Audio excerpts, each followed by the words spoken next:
Hello everybody, welcome back. We're going to continue our exploration of exponents. Ignore this. I'm going to call this exponents 2. In this lesson you will be able to divide powers with the same base. This other one, let's cross this out. We're going to do that later. An objective that I'm going to add is you will also be able to raise a value to the 0 power. So that will be explored in this video also. Alright, first I want us to explore this and see what a problem like this really means. And the way we can find that is by writing it out.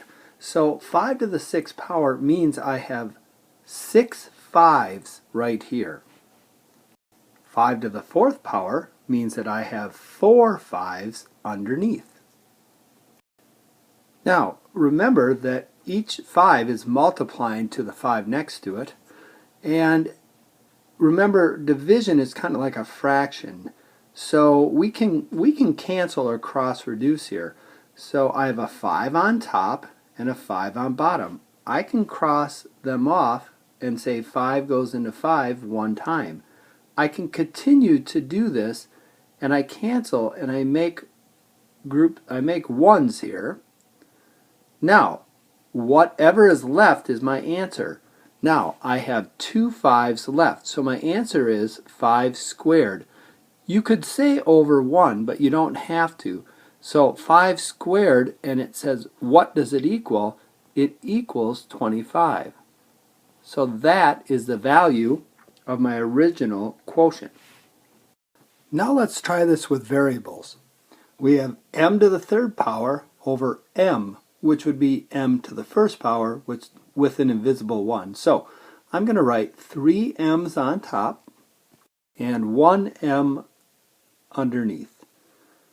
So remember, they are multiplying each other, and all I need to do is this m on top of this m, they can cancel each other because m goes into itself one time, so those become 1's. What's left on top?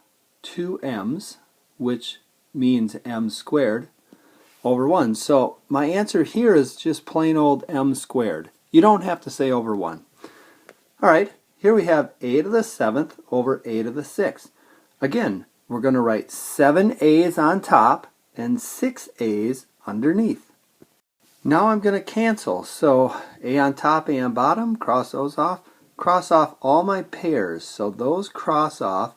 They do become 1's. So those become 1's.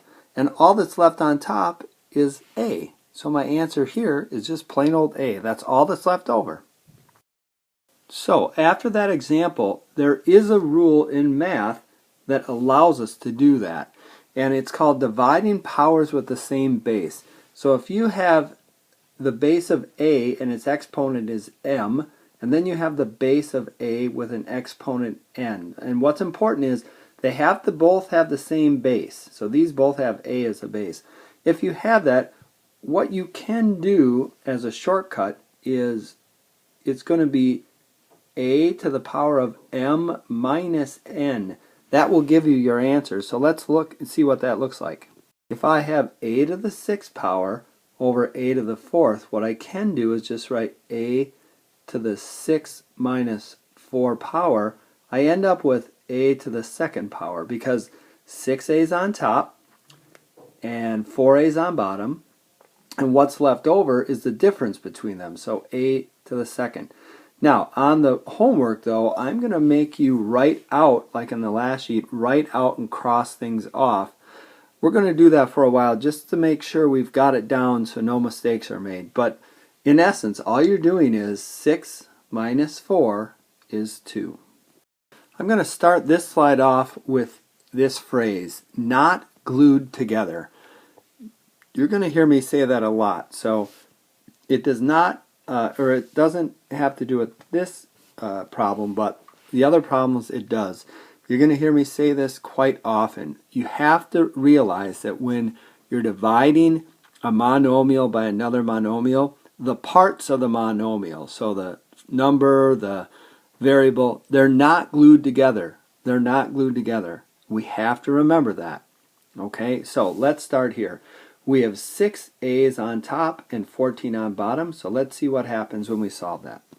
So I wrote 6 a's on top, very small, and I wrote 14 a's on bottom, very small.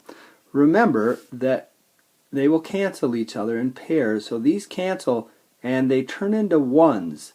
So what's left on top is a 1, and what's left on bottom will be 8 a's. So I have 8 little a's right here.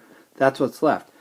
You can do the shortcut. You can do 6 minus 14, but I don't want you to do negatives yet. So if you can say 14 minus 6 is 8, and where do you have extra a's? Where are there more a's on the bottom? And sometimes I even have students circle where the larger number is so they know where to put that. Okay, this is the answer. It is not a to the 8th. This is the wrong answer. A to the 8th power is the wrong answer. You need to have a 1 on top. That will be right because the extra a's were underneath. Okay, let's do 8z to the 10th divided by 6z to the 5th. Remember our saying, not glued together. So I took the 8 and I separated it from that z10 because they are not glued together. So first thing you do is when you have a number is reduce the fraction if you can. So 8/6 will reduce to 4/3. Next, now I'll deal with this. I have 10 z's on top and 5 on bottom. Okay, so here's what I did. I wrote my 10 z's here and my 5 z's here. I crossed off the pairs and I ended up with 5 z's on top. So I kept my 4/3 and then I just wrote z to the 5th next to the 4 because it goes on top. I do want your answers to be a nice straight horizontal vinculum line, and then make sure I can clearly tell what's above the line and what's below. Let's do this question next. Okay, so what I did was I wrote it out. So I have 35 on top, I have 2 a's and a b. On the bottom I have a 5, 4 a's, and 3 b's. Notice they're not glued together, so I'm just going to deal with what's 35 over 5 reduced to. And that reduces to 7/1. You don't need to write the 1, but you can. Now I'm going to cross off an a on top and bottom and do it again. And I see 2 a's left over, so I'm going to put them on bottom because that's where they're located. I have 2 extra a's on bottom. Now I cross a b off on top and a b off on bottom. Now all that I have left on bottom are 2 b's, so I'm going to put those down in my answer. There's my answer, 7 over a squared b squared. One more example.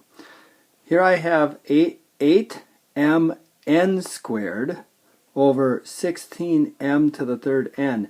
Very important. A lot of kids see this and they think that the m is also being squared. It is not. There's an invisible exponent of 1 right there. So there's only one m on top. Make that really clear, okay? They're not glued together. They're not glued together. This is the exponent of the n, not the m. So let's reduce this. This will reduce to 8 goes into 16 twice, so 1/2. I cross an m off on top and bottom, and I have 2 m's left down here. Those are 2 m's, so I wrote it that way. And now I cross an n off on top and bottom. I have 1 n left on top. So my final answer would be n over 2 m squared. There's my final answer. Okay, we're going to talk about the 0 power. What happens if you raise a number or a variable to the 0 power? First, I'm going to start off with something we already know. Let's do this division problem. We have 3 a's on top and 3 on bottom. So let's see what happens. Okay, so I'm going to start by crossing off and canceling my a's. So I have an a on top and an a on bottom. Remember, a goes into itself 1 time. And I keep doing that, and what I end up with, I end up with 1 multiplied to 1 multiplied to 1 on top, and I have 1 multiplied to 1 multiplied to 1 on bottom. So I end up with 1 over 1. Some of you are thinking, well, of course, because Mr. DeMars, if you had 8 over 8, that would equal 1. If you had a over a, that would equal 1. So a to the third over a to the third, that equals 1. I get it. Well, let's do our other property we learned in this video of that we can go a to the third minus 3. So we take, when you divide, you can subtract the exponents. So what is 3 minus 3? That would equal a to the 0. So if this equals 0, exponent, and this equals 1, what we've just discovered is anything to the 0 power equals 1. And we talked about that last year. So 11 to the 0 power is equal to 1. N to the 0 power, that's equal to 1. X to the 0 power is equal to 1. Anything to the 0 power is equal to 1. Now let's explore that a little bit. Alright, so let's see if you remember. Anything to the 0 power is 1. 4 to the 0 power equals 1. X to the 0 power equals 1. Parentheses, and guess what? It really doesn't matter what's in the parentheses. This is 57. It doesn't matter. If the 0 is outside of the parentheses, the whole parentheses just became 1. Same thing here.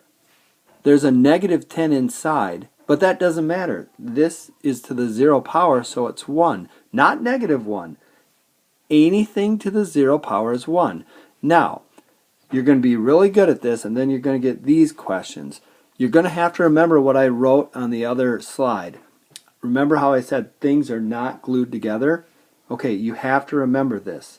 20x squared, x to the 0 is this. It's really 20 multiplied to x to the 0 power. And order of operations tells us do exponents first. So what is x to the 0 power? It's 1. Now put a 1 here. Now do your problem. 20 multiplied to 1 is 20. The answer to this question is 20. Let's do again. Let's do it one more time. So 20 to the 0 power multiplied to x.